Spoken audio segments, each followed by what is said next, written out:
اس کے بعد ابن تیمیہ رحمہ اللہ اب ایک اور بحث چھیڑنے لگے ہیں. جب سبب نزول کی گفتگو شروع ہو چکی تو کہتے ہیں وَمَعْرِفَةُ سَبَبِ النُّزُولِ يُعِينُ عَلَى فَهْمِ الْآيَةِ، سبب نزول کی جو معرفت ہے یہ مدد کرتی ہے کسی آیت کو سمجھنے میں. سبب نزول کا پھر فائدہ کیا ہے؟ کیوں جی؟ اگر آپ کہتے ہیں کہ جو آیتیں کسی خاص آدمی کے بارے میں نازل ہوئیں، کسی خاص واقعہ کے بارے میں نازل ہوئیں، وہ ہر اس آدمی کے لیے ہیں جو اس آیت کے عموم میں داخل ہے، تو پھر مفسرین کو یہ بیان کرنے کا فائدہ کیا ہوا کہ جی یہ آیت فلاں واقعے میں نازل ہوئی، فلاں آدمی کے بارے میں نازل ہوئی، تمیم داری کے بارے میں نازل ہوئی، عدی بن بدع کے بارے میں نازل ہوئی. تو پھر یہ بیان کرنے کا فائدہ کیا؟ کہتے ہیں اس کا بڑا فائدہ ہے. یہ نہ کہیں کہ یہ فضول بات ہے، اس کا بڑا فائدہ ہے. کہتے ہیں وَمَعْرِفَةُ سَبَبِ نُزُول، سبب نزول کی معرفت سے سبب نزول جان لینا جو ہے یعین، یہ مدد کرتا ہے علی فہم الآیہ، آیت کو سمجھنے میں. اس سے کیا ہوتا ہے؟ آیت کی سمجھ آ جاتی ہے. فَإِنَّ الْعِلْمَ بِالسَّبَبِ، کیونکہ سبب جان لینا یورث العلم بالمسبب، سبب جان لینے سے مسبب کا علم جو ہے وہ مل جاتا ہے. جب آپ سبب جان لیں گے نتیجہ کیا نکلے گا؟ یورثو کا معنی آپ کریں گے نتیجہ یہ نکلے گا کہ آپ مسبب کو بھی جان لیں گے. دیکھیں وہ جو آیت ہے یا ایھا الذین آمنوا شہادۃ بینکم، کہ اے ایمان والو جب تم میں موت آئے سفر کی حالت میں تو تم گواہ بنا سکتے ہو دو مسلمانوں کو یا دو کافروں کو، جبکہ سفر کی حالت میں موت آئے. اچھا اس آیت کا سبب کیا ہے؟ وہ سہمی آدمی اور تمیم داری اور عدی بن بدع، ایسے ہی ہے. تو اب جب آپ یہ سبب جان لیں گے، یہ واقعہ کہ یہ واقعہ ہوا تھا، وہ فلاں علاقے میں گئے تھے وغیرہ وغیرہ، تو یہ آیت نازل ہوئی، تو یہ واقعہ یہ سبب جان لینے سے مسبب کو سمجھنا آسان ہو جائے گا. مسبب کس کو کہیں گے جی؟ آیت، اللہ آپ کو ذائقہ خیر دیں. سبب وہ واقعہ ہے اور اس سبب کے نتیجے میں جو آیت نازل ہوئی ہے وہ ہو گئی مسبب. سمجھ رہے ہیں نا؟ تو ابن تیمیہ کہہ رہے ہیں سبب جان لینے سے مسبب کو سمجھنا آسان ہو جاتا ہے. آپ اس کی مثال لے لیں، سورہ بقرہ اللہ تعالیٰ فرماتے ہیں ان الصفا والمروۃ من شعائر اللہ. آپ لوگوں کی توجہ چاہتا ہوں کہ صفا اور مروہ اللہ کی نشانیوں میں سے دو نشانیاں ہیں. آگے کیا کہا ہے؟ کہاں گئے حافظ صاحب؟ فمن حج البیت او اعتمر فلا جناح علیہ، جو حج کرے اور عمرہ کرے وہ صفا مروہ کی سعی کر لے تو یہ جائز ہے، اس میں کوئی حرج نہیں ہے. تو کیا کہہ رہے ہیں اللہ تعالیٰ؟ دھیان سے دیکھیں بھائی، دھیان سے. اللہ تعالیٰ کہہ رہے ہیں کہ جو حج کرے یا عمرہ کرے وہ صفا مروہ کی سعی کر لے تو اس میں کوئی حرج نہیں ہے، اس میں کوئی حرج. اچھا اس سے کیا لگ رہا ہے جی؟ صفا مروہ ضروری ہے کہ غیر ضروری ہے؟ یہی لگ رہا ہے نا کہ غیر ضروری ہے. آپ کو اجازت دی جا رہی ہے صفا مروہ کرنے کی، یہ نہیں کہا جا رہا کہ کرو. آیت کے الفاظ کیا ہیں کہ جو بیت اللہ کا حج کرے، پھر سنیں دھیان دیں ذرا، جو بیت اللہ کا حج کرے یا عمرہ کرے فلا جناح علیہ، اس پہ کوئی حرج نہیں ہے کہ وہ صفا مروہ کی سعی کر لے. تو اس سے کیا لگا پھر صفا مروہ کی سعی حج میں ضروری ہے کہ غیر ضروری؟ غیر ضروری. اور عمرے میں بھی صفا مروہ کی سعی ضروری ہے کہ غیر ضروری؟ اچھا یہ میری اور آپ کی سمجھ ہے. یہی سمجھے تھے عروہ بن زبیر. کون سمجھے تھے؟ عروہ بن زبیر کون ہے؟ صحابی ہیں کہ تابعی ہیں؟ بولیے بھائی، تابعی ہیں. حضرت عائشہ کے کیا لگتی ہیں؟ بھانجے. عروہ بن زبیر نے ایک دفعہ کہا عائشہ سے، خالہ یہ ایت اس سے تو یہ لگ رہا ہے کہ صفا مروہ کی سعی جو ہے ضروری نہیں ہے. تو عائشہ نے کہا تم نے غلط سمجھا ہے. عائشہ نے کیا کہا؟ تم نے کیا سمجھا ہے؟ تم نے غلط سمجھا ہے. ایت کا ایک پس منظر ہے، ایت کا سبب نزول ہے.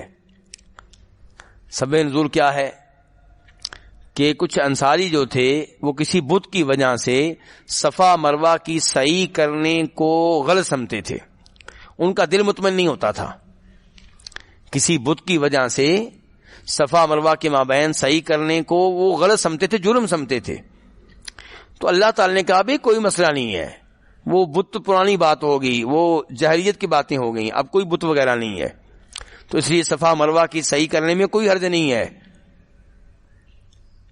تو اللہ تعالیٰ جو کہہ رہے ہیں کوئی حرج نہیں ہے، اس میں اللہ تعالیٰ یہ نہیں بتانا چاہ رہے کہ صفا مروہ کی صحیح ضروری نہیں ہے. اللہ تعالیٰ یہ بتانا چاہتے ہیں کہ تمہارے دلوں میں جو حرج واقع ہو رہا ہے صفا مروہ کی صحیح کرتے ہوئے، جو تمہیں پریشانی ہوتی ہے، ٹینشن ہوتی ہے، اس کو دور کر دو. یہ بت وغیرہ کا معاملہ اب نہیں رہا، تم صفا مروہ کی صحیح کر سکتے ہو. تو اس موقع پہ اس ایت میں یہ بتانا مقصد نہیں ہے کہ صفا مروہ کی صحیح جو ہے وہ ضروری نہیں ہے. تو صفا مروہ کی صحیح ضروری ہے. تو یہ ہمیں ضروری ہونے کا پھر کہاں سے علم ہوا؟ دیگر دلائل سے.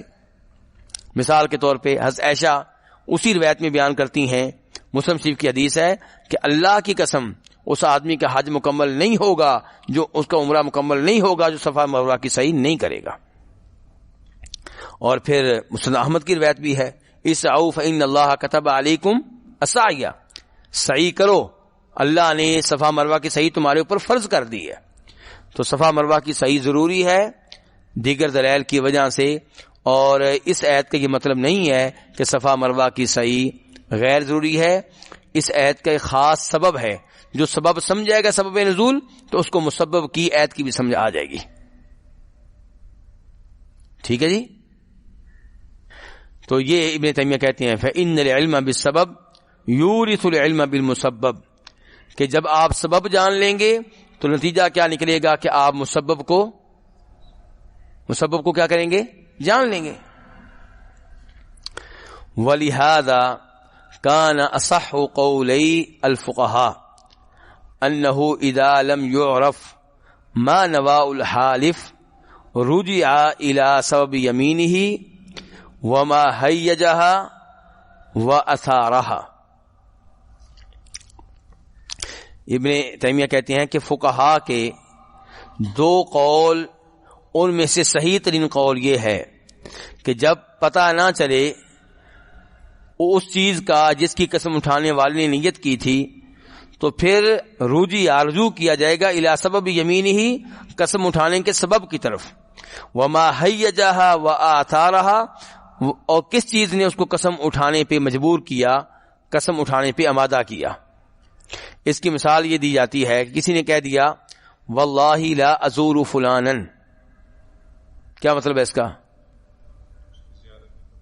اللہ کی قسم میں فلاں شخص کی زیارت نہیں کروں گا. اب وہ آپ سے مسئلہ پوچھنے کے لیے آ گیا، جی میں نے تو قسم اٹھائی تھی، اب میں زیارت کروں کہ نہ کروں. تو اب یہ معلوم نہیں ہے کہ قسم اٹھاتے ہوئے اس کی نیت کیا تھی. کیا اس کی نیت یہ تھی کہ میں اس ہفتے میں زیارت نہیں کروں گا یا پوری زندگی نہیں کروں گا؟ اس کی نیت کیا تھی؟ ہم پوچھتے ہیں تمہاری نیت کیا ہے؟ وہ کہتا ہے میری کوئی نیت نہیں تھی، میری کوئی نیت. ہم کہیں گے اچھا بیان کرو کہ تم نے قسم اٹھائی کیوں تھی؟ ایسے تو نہیں قسم اٹھا رہی نا، کوئی پیچھے واقعہ ہوا ہوگا، کوئی بات ہوئی ہوگی. کہتا ہے اصل میں مجھے پتا چلا تھا کہ وہ آدمی جو ہے نا وہ تو فرض نمازیں نہیں پڑھتا. مجھے کیا پتا چلا تھا کہ وہ آدمی فرض نمازیں، میں نے اس لیے قسم اٹھائی تھی. میں نے کہا تھا فلاں شخص کی میں زیارت نہیں کروں گا کیونکہ مجھے پتا چلا تھا کہ وہ 5 وقت کی نمازیں نہیں پڑھتا. تو اب پتا چلا کہ وہ تو نمازیں پڑھتا ہے، وہ تو پکا نمازی ہے، کسی نے مجھے غلط اطلاع دی تھی. تو اب ہم کیا حکم دیں گے اس کو؟ جی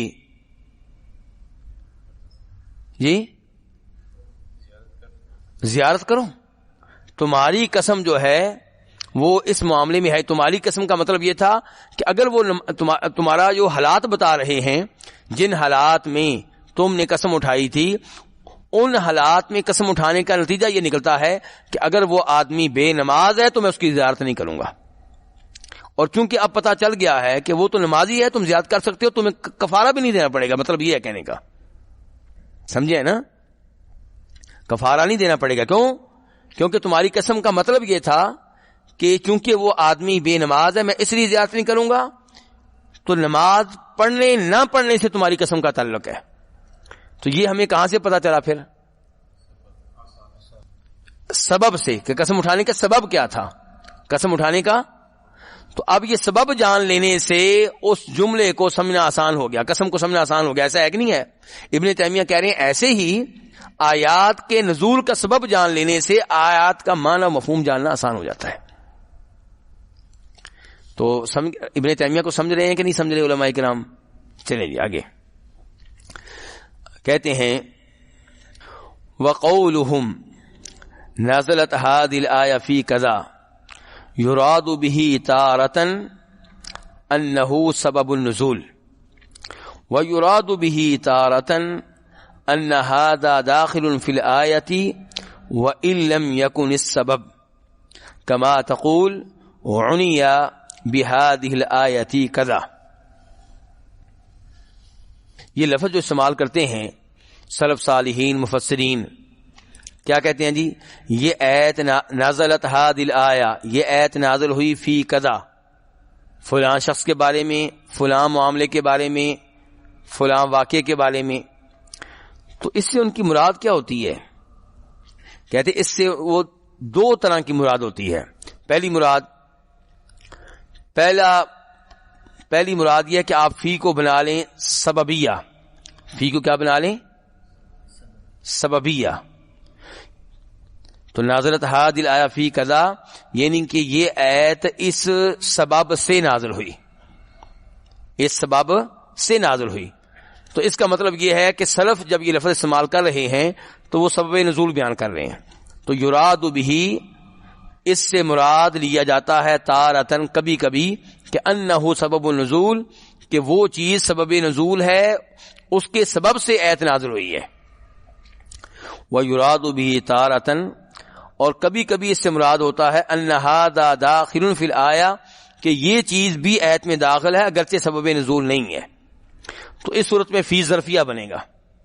کیا بنے گا؟ فی ظرفیہ بنے گا. کما تقول، جیسا کہ آپ کہتے ہیں عنی بہذہ الآیۃ کذا، اس آیت کا یہ مطلب ہے، اس آیت کا یہ معنی ہے. جب آپ کہتے ہیں نا کہ یہ سلف کہتے ہیں نازلت هذه الآیہ فی کذا، تو کبھی تو وہ کہنا چاہتے ہیں کہ یہ واقعہ ہوا تھا، یہ قصہ ہوا تھا، تو اس قصے کے سبب سے یہ آیت نازل ہوئی. اور کبھی وہ کہنا چاہتے ہیں کہ یہ واقعہ جو ہے یہ بھی اس آیت کا حصہ ہے، سبب نزول نہیں ہے. آیت اس واقعے کی وجہ سے نازل نہیں ہوئی، لیکن اس واقعے کا حل اس آیت میں موجود ہے. اس واقعے کے اوپر یہ آیت چسپاں ہوتی ہے، اس واقعے کے اوپر اس آیت کی تطبیق کی جائے گی. تو یہ دو مراد ہوتے ہیں اس جملے کے. واضح ہو گیا یہ؟ چلیں جی آگے کہتے ہیں اچھا یہ ایک مثال لے لیں اس چیز کی کہ سبب نزول نہیں ہے اور سلف صالحین نے کہا ہے کہ اس بارے میں نازل ہوئی. یہ بخاری شریف کی روایت ہے. حضرت عائشہ کہتی ہیں نازلت هذه الآیہ ولا تجہر بصلاتک ولا تخافت بها فی الدعاء. آیت کیا ہے؟ سورہ بنی اسرائیل، سورہ اسراء، کہ آپ بلند نہ کریں، آواز کو بلند نہ کریں، بصلاتک، اپنی نماز کے ساتھ، ولا تخافت بها، اور نہ ہی آواز کو بہت آہستہ کریں.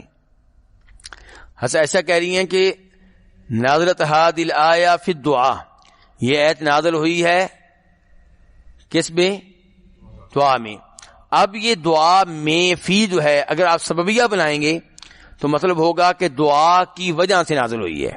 کوئی آدمی دعا کر رہا تھا اونچی آواز سے یا آہستہ آواز سے، تو اس کے سبب سے یہ آیت نازل ہوئی ہے. دوسرا مطلب یہ ہو سکتا ہے کہ آیت عام ہے اور دعا اونچی آواز سے کریں یا آہستہ آواز سے کریں، اس کا حکم بھی اس آیت میں موجود ہے. تو جناب ایسا کی پھر یہاں پہ مراد کیا؟ سبب نزول بیان کرنا، کہ یا یہ بیان کرنا کہ یہ آیت دعا والی حالت کو بھی شامل ہے. تو ایسا بیان کرنا چاہتی ہیں کہ یہ سبب نزول نہیں ہے دعا، لیکن دعا کے بارے میں جو حکم ہے وہ بھی اس آیت میں موجود ہے. تو یہ آیت کا جو حکم ہے یہ اس دعا کو بھی شامل ہے, یہ کہنا چاہتی ہیں دعا بھی داخل ہے اس آیت کے حکم میں.